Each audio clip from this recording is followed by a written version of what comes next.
possible. All these are true. I do not doubt them. Hear me clearly. It is possible. But you see, when you provide political parties with the provisional voters register, you expect our analysis to be based on the data that we have been given. You do not expect our analysis to be based on any extraneous material. If there are researchers here, they must understand exactly what I'm saying. So, the PVR that we were provided with, if you analyze them, would you have arrived at the same conclusion? The answer is yes.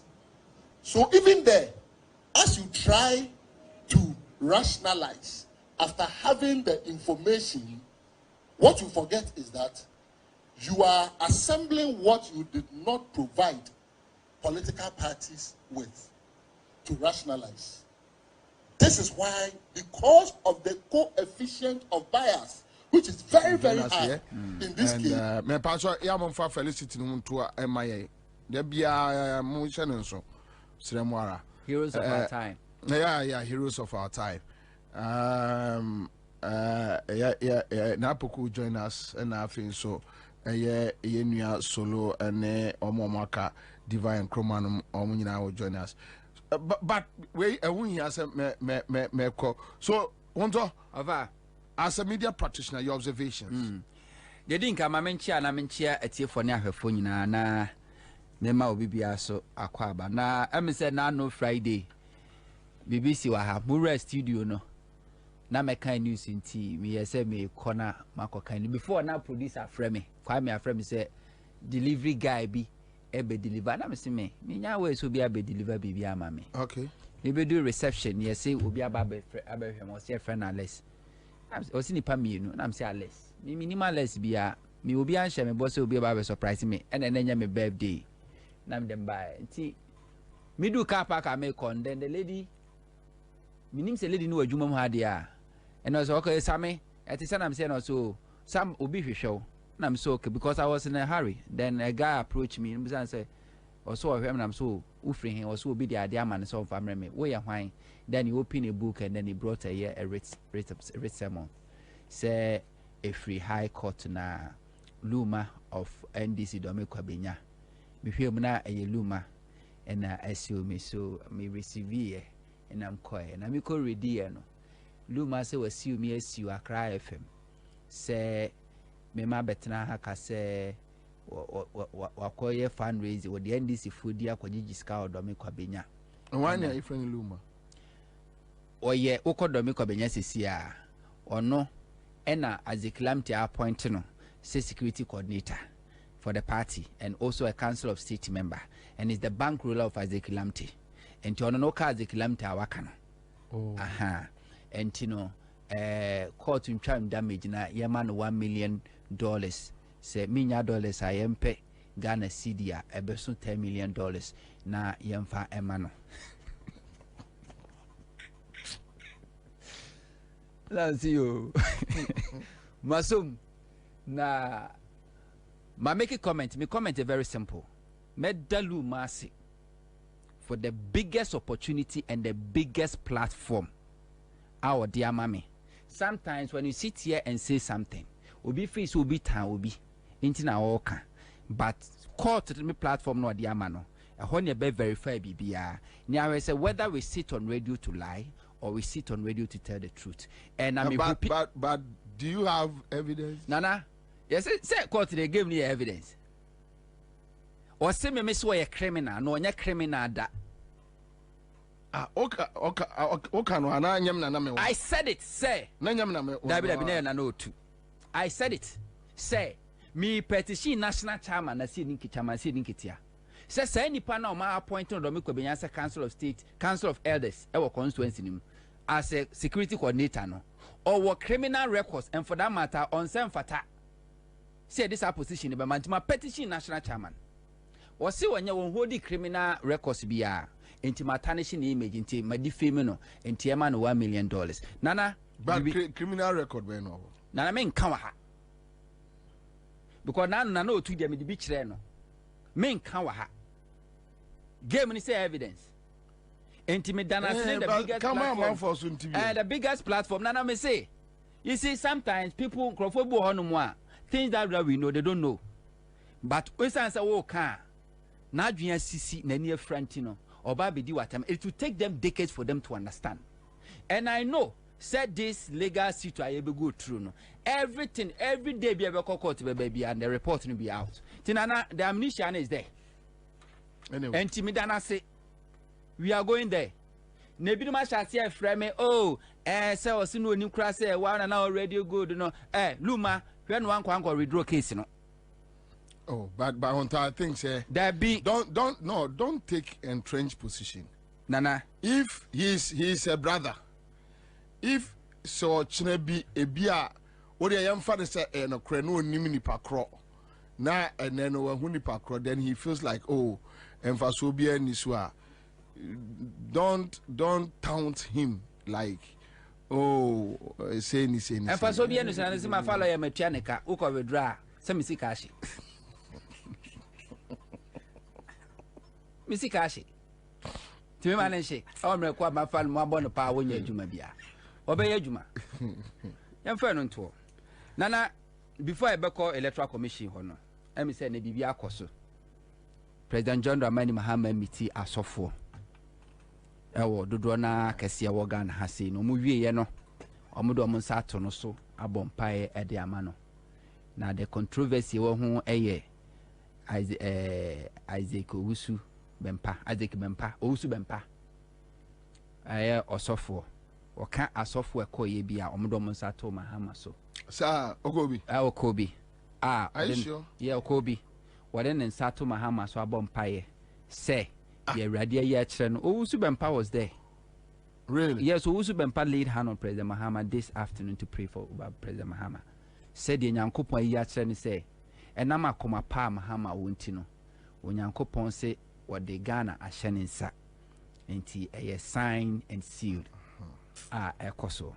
And I also see me hu Duncan Williams so ewo ho a obubom as usual. As usual. Nana de o say eti ase ni say so difo bi ka se nyankopon yi bibia kire no de nyankopon be ye no e na wahu asofo ko in the form o ma yade nemum de nyankopon ahyehye no ne bia nyankopon yi akire mu no mahu enti empese after say President Mahama NDC be ni election be wie no obi be kwa gina ba bia ka say me nsa me de to Mahama so ntino be president because Owusu Bempa yeni masama waka e de afa Mahama ho wo se Mahama moja gu ewo ni nsam wa hwie moja gu na wontimi nya president biom ewo Ghana ha. That's your statement. Entine sanya nkopon na wo yi kire 2-3 years 4 years ago se Mahama moja won nsam nti wontimi nya president biom na se sanya nkopon na be yi kire o ka kire wo se Mahama na wo se moja won nsam no o wa akoma pa enti nyankopon so wo de Ghana hye ne sa yo yate na yemma kwa mobia mehudi Mahama and NDC victory for ransom. This victory a victory a Ghana for na nkasa na ye ho adwuma edeba Ghana for na decide say we want to go back to ye baby na Ghana the path of glory any se bi animonyam hope ho na pese ye ko enti enwo ho wa pese obompaye no bompaye but obi antimi hodi NDC for ransom today's victory eba na yenko electoral commission manya time and tie conversation nyina because na more class enti bra menya opportunity no nipa ameti o mo question ye CPP meti CPP meti PNC ena meti Ekwadonko ena meti ye Dr. Edwin Omane Boama Hassan Yarega and Hong Kong ba na let me start with Hassan Yarega. Who does he think free so why Hassan Yarega free so why Hassan Yarega or Karin who say was so much important to Ghana for, is he who your political party Hassan Yarega 2016 Oko file or press nomination forms went to me and complete here Charlotte say disqualify on ebesine within atem the same thing as Charlotte say yeah 2016 na woda so di na tem no ene Jemensa aye the same thing ene Hassan Yariga e bona baso because enyo no a okwasia no se de ne yonko ne ene no but na dwenkyere no na meba is in na me so na dwenkyere no Hassan Yariga say oh no he's not doing any propaganda or any party work on a Ghana interest okwasia meba okwasia no se de ne yonko na yene no the idea of 2016 I was say and inti Charlotte say a criminal when pa bonini woda sudi na temo no wa wo se Ghana da wakoma so open multi-party democracy no ene Jemensa e dia ye more than 10 political parties and aspirants anya wunti no ene wo bo Jemensa abaso se wa ya ade say voter register no a enfumso na abamu no eye political parties na ene di wura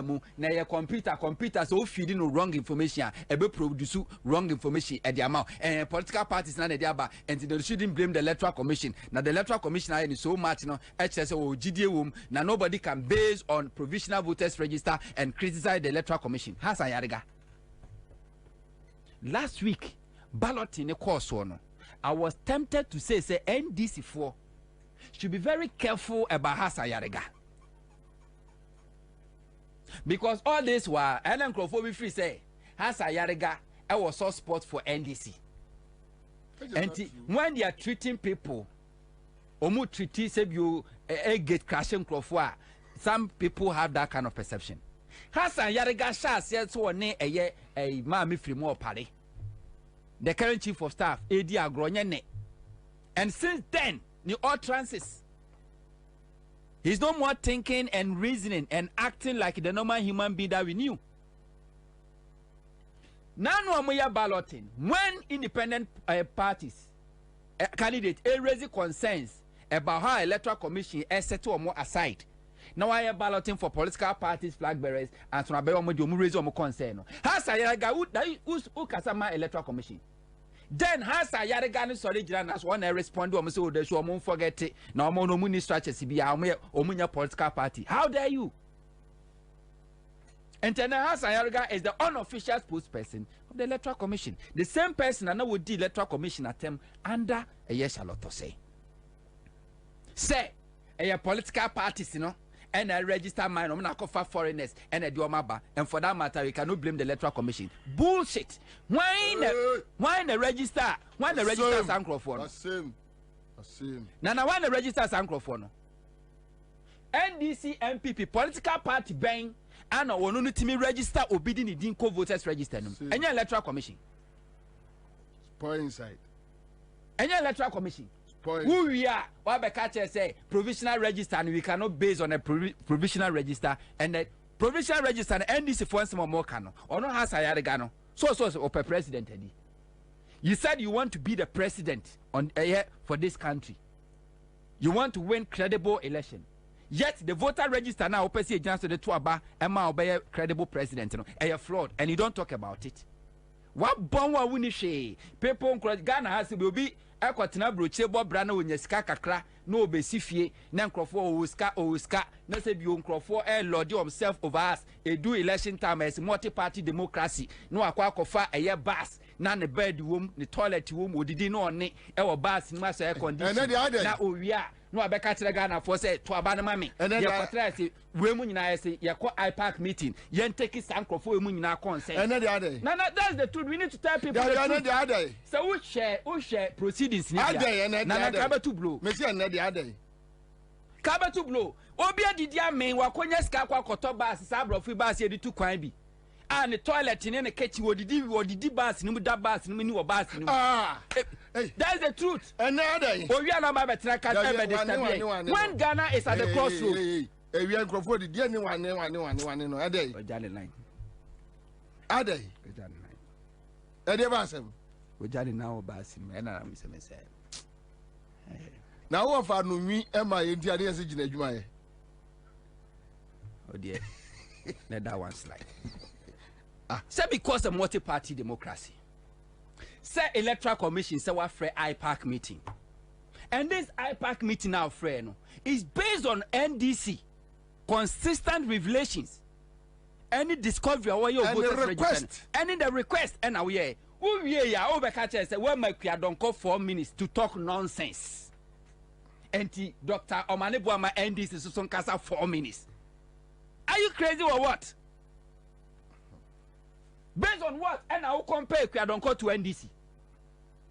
Ekwadonko nyansani ben pa na to aba ama Kwadonko. Nyansani ben na waga na ha watu aba ama Kwadonko. Ni start anyway. How many seats in our parliament? So one Kwadonko 4 minutes and Dr. Manebuama and the NDC is also 4 minutes. Dr. Manebuama akasa more than 4 minutes on Tenassi. But thankfully, say your mom won't yankwasi afon kwa na nyansafo mto mo catch and say yes, we are here because of Dr. Manebuama and end these issues. So allow him to speak. I am not raise issues. And the issue Dr. Omanebuama may say NDC oh. NDC is the best product with poor PR. Dr. Omanebuama Ekasa at a point and I felt like this man why law pen while combining the knowledge in the IT with legal law and we're combining asking a very cogent questions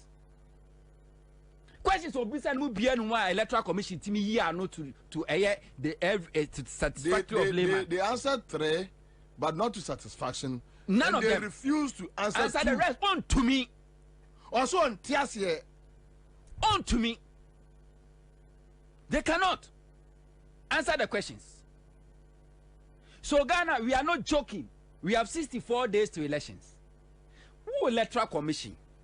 NDC for now the provisional voters register no come out. Ajunibonia wo trimunti one kasa roadmap okasenka by 9th of July. Wo the provisional voters register no be ma political party bia. Ajunibonia wo trimunti no wo the ma MPP nko a na wo jaye wo the NDC dem mo 19th August. The next day 20th August now you voter exhibition exercise. Now we say NDC4 will not be able to identify their criminality, the crime on my committee to voter register. Yet they took their time in less than 24 hours. NDC identified these grievous errors, any crime on my committee to voters register. Now, we see NDC in fan evidence in the row. NDC in fan row. Those that be on no NDC4 issue on my raising or my fixing in na. Me fan me say me yade. Me family yade, I was me family yade in hospital na me media drew. Me fire yade in my who see the same yade. Sa was severe mo. Sa was severe we are. And it's a discrepancies about now also an internal voter exhibition exercise. And it's also a cleansing area. Again, prevented the electoral commission sent the copy of this cleansed voters register, the so-called corrected voters register no was a again prevented the electoral commission say whatever my NDC in the political parties in say oh now the bakuna mu no the error reading a register and the provisional now this is the certified one and you know momra na yentna senior say error now so clean no e wo mu anase so enka NDC anye de am de tell mo ye ka say for electoral commission roadmap no o ka say by 5th September what the final voters register ebema all political parties and then 1st October what the amount on farm the whole event no was mischievous no imagine say omo be take NDC by surprise. They want to hoodwink NDC to public ridicule. Na kwa say oh muka we muka bato munim say o ma bon eje men say anymore the Madam Kura draw anymore and net 21st century wo ka kire say Ghana for over 1,500 akotro mudin wo electoral commission waba ma do sa to afidie so said obi ade pepepe one man voters ID card said ye nipa 18 million pepepe na mum say nipa no ni di ni register no na se ni di ni mu a ye friend so mu na absential register and into no yes matro within but may register within him to ba na baby man say udi wo mu a and we are set 64 days to elections and this electoral commission unim obetwanya on for the so-called voters register on for my political parties or try last minute thinking say or be police surprise on them so that NDC will not be able to identify the crimes of my committee. Now Omungo school free. Now Iria Hassan Yarega Aba Bejina Aba Bekase oh electoral commission the Juma na oye na no na yamfum so be ayamfa more political parties. Hassan Yarega wona na and the BA voters register me say me register. Hassan Yarega ayawo papa ana wojire and a baby voters register me say Ghana for meto santina mo register. Who could do electoral commission registration center on moi? Edumafo no a na omoto on my year for fingerprint ye throw the for bio data no. Hassan Yarega na unu aba aka ho. Say bi o na no aka ho bi. No aba be ka che say electoral commission on and registration na ono aye no mfumso no. O de mfumso ko bo NDC. Say NDC na political parties and we should blame the political parties and not the electoral commission. Why didn't you blame the political parties? Why didn't you blame yourself, Hassan Yarega, and your useless party in Crawford as a 2016 Omantimian fairly a presidential nomination for? Why didn't you blame your political party but was then blaming Charlotte Osei? Yet Ghana and yes some phones and multi-party democracy. Na kwa don kwati wo wasori gina na so kwa don kwasara no didi NDC fu atem ebo NDC fu nyankopon betu amoka na eye Charlotte say Jemensa de nyankopon ene yi ni ma yen enso with the free electoral commission salam down baby am be programming Alisa Hotel it's a walking distance across psychiatric hospital. They should have taken her there near where na dwini mu because now we are not for a joke. That period those period na be kwa election na yanya candidate ni bi omo de omo ye comedians na ye di bia SDS so esukra eja hen no we are not in the mood to tolerate or entertain any nonsense. You tolerated it and encouraged it. We are not in the mood at that time. Ghana ni no na traffic che e was like 3 hours no ya ye interchange bibia ba dum so ne ya fix it. Rate hospital near see ya yampuntu juma until nipa ho talk kakra nipa ho talk kakra what you do when you scar out say ye comedy show bia which me tua no akotena on the wood for yere and now just to entertain yourself. But this state Ghana woman we are not in the mood to entertain any comedy. I'll come back to you. Okay, so Dr. Rashid Computer, Deputy National Director of Elections and IT, NDC. Doc, Akwaba. Yeah, exactly. Boko Doc. Doctor, straightforward. Yet in common in Ebi, in Tinyafe na Yebeka. Still, okay. NDC at the so a call for forensic auditing or today. We are satisfied with the EC explanation, and if no, why? Until I'm satisfied. Bobie. Doc. Why? Even my presentation, no strengthen our position there. Forensic audit at the end. So, at the end of life, IT director and I IT consultant. Presentation no koyeno. More just to say NDC, we have issues. And they've actually looked at it. Okay, so they've vindicated us with all the presentation. And we're happy they did that in front of development partners, COSUs, any political parties. Those who were saying the NDC didn't have issues, today they've gotten it. I'll say, 5 thematic area crowd observation, they've virtually accepted 3 and tried to rationalize the other 2. So on what basis are we going to say we are satisfied? Which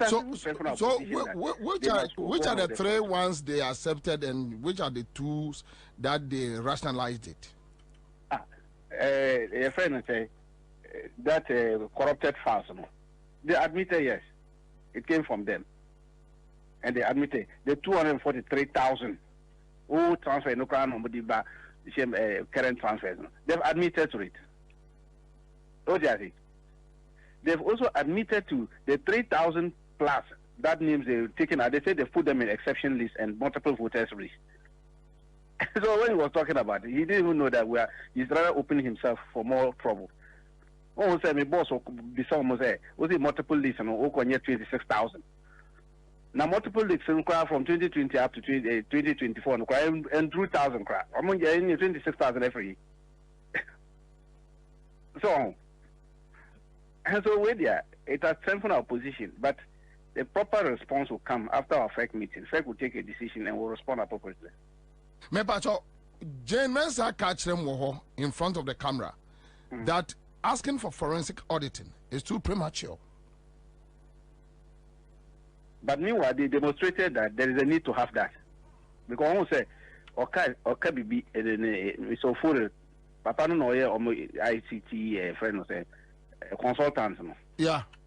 They say they this in the password no more directors no more district one that they cannot vouch for its problem because it can fall into it, even get their girlfriend's hands, and they can use it anyhow. If you have this type of ICT system, how can you respect such a body? No, yeah. That means that even the director they sacked from Pusiga, it's possible that he was not the one who did the illegal transfer, because the man admitted that the password, anybody could use it, even in Accra or Kumasi or anywhere, and still go into their system. How can you have an IT system like that? It has no windows, it has no doors, it's just open. A building without windows, it has no doors. Anybody enter, you can enter through the window, you can enter through the door anyhow. So they tell you that yes, there were issues. They picked up the issues, they corrected those issues, and now they know that finally, they stand a chance of presenting a very robust voters register. They didn't say they are giving us a provisional register, a robust register. Almost a provisional register normally, and they will exhibit it online. So it is not any robust register yet, because since it's still provisional and they are still talking, how can it be robust when they themselves have? But claim say identify errors. They work on the errors. The errors identified by the NDC is what they were working on, not they themselves identified. Almost said all the errors they were talking about is as a result of NDC identifying it. So and it was live, everybody saw it. And so for us, we are very clear in our mind, and we are happy in the sense that they have accepted guilt. They've accepted that yes, there was problems, and they admitted that there were errors. Now, if NDC hadn't seen the errors, would they have admitted this to the Ghanaians? But doctor, so we better argue, say, looking at the time, 64 days to go, what do we do now as a country? Say, okay, there is another way. A cleaning system, no, without going through the forensic auditing, which asset to the East, forensic auditing would take another 15 years. Bobie, sir, even the forensic audit, it won't take even more than 2 weeks to do. They know what they are talking about. They know it. It won't take us more than 2 weeks to organize a forensic audit.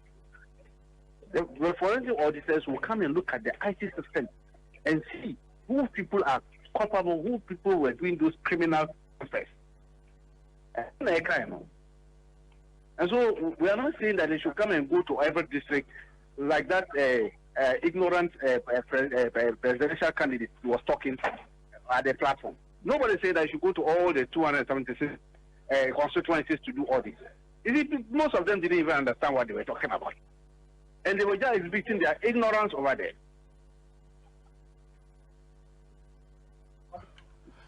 And the young guy a fake meeting, I'm right? Okay. I'm just entering inside too. Okay, all right, thank you. All right, so Doc say omo era fake mu no.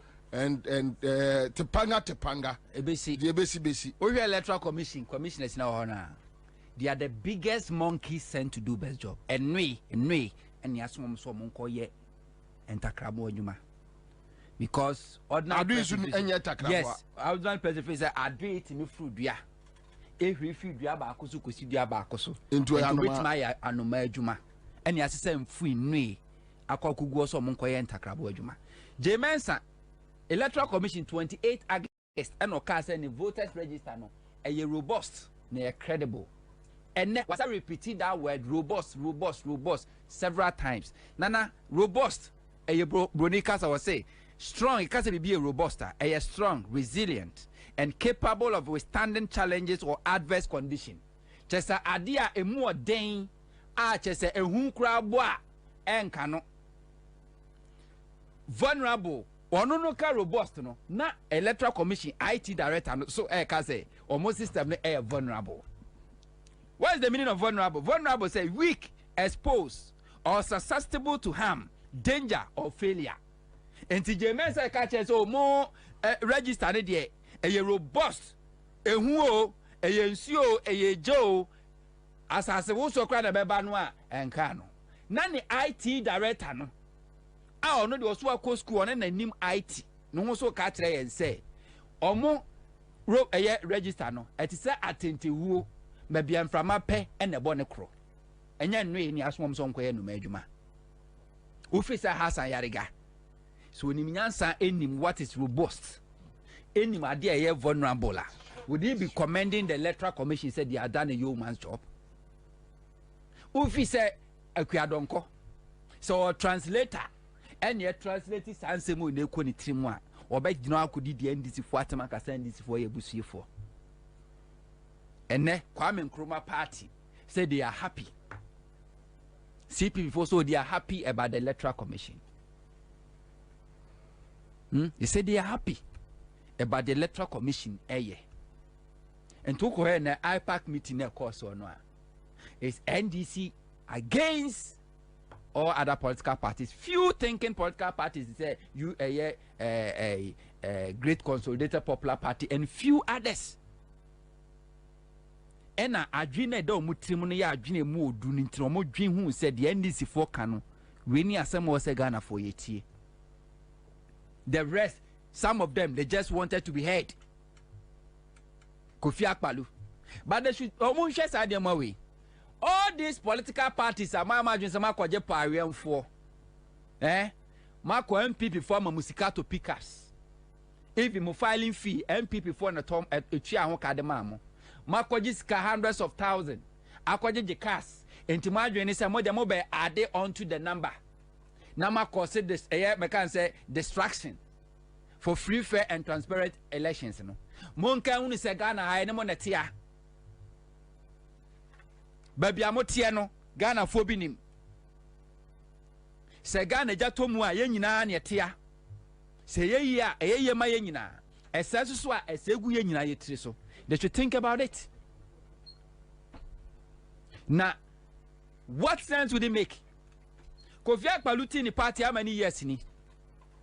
Wawini city da. Kofi Akpalu enya sebio 10,000 votes to Krampoda. And we want to compare and give Kofi Akpalu the same privileges that Yedebema NDC and as MPP in this country. Oma kwaje parian for what did they do? Kofi Akpalu again oye. Ochincha na mu because Akufo-Addo man contract. Agenda 111 contract yamani bi. Electricity yamani contract. No mu chincha ya nemu. Now I catch him say, "Who electoral commission wa free a political party like NDC?" Oh no, na raise wa bon NDC na ye electoral commission unofficial consultants. Unofficial consultant my electoral commission today ye NDC. Say electoral commission e the cora draw. Calculate figure no me wrong wa NDC na correct wo mo.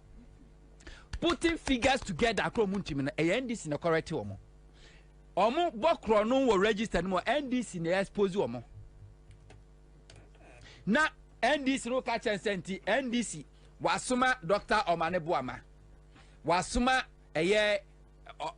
yayira kwaku ababunu obemfo animdifo we.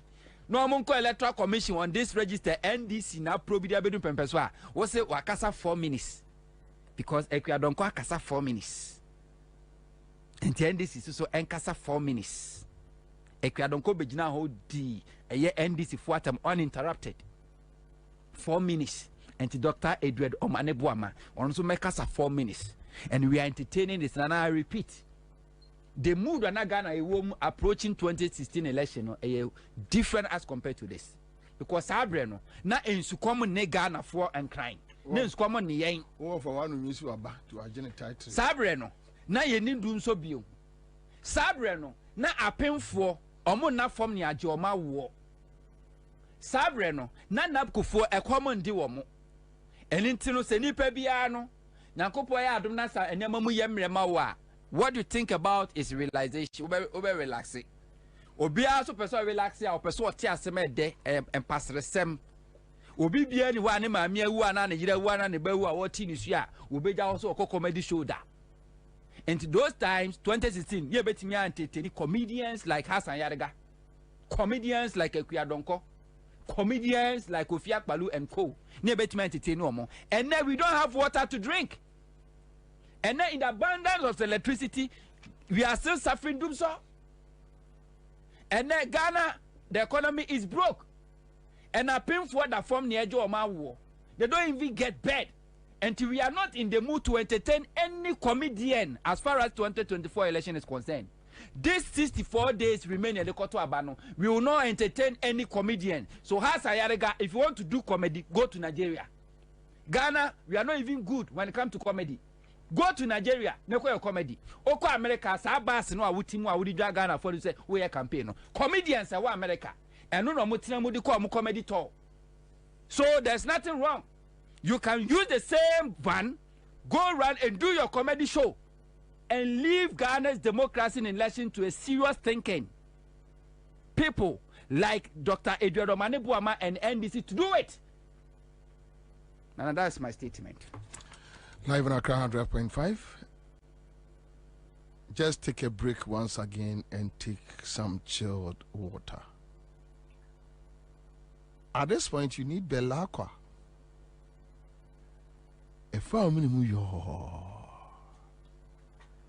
That's right. Belacqua. Imwaju. Belacqua osi emiejo.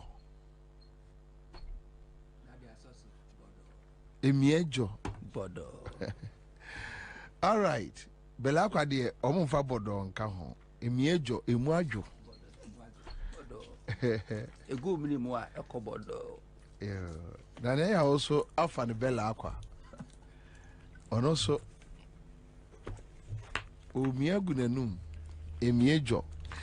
Na mamenka some the denture say ene mental health any social media.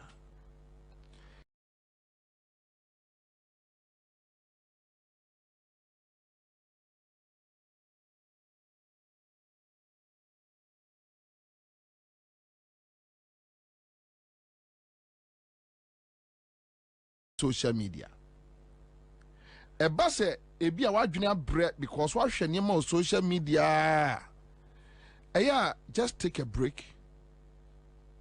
Take some Belacqua, borrow water, sip it. Now fade ye. Boniku Bonoboko and Yannick Sikra.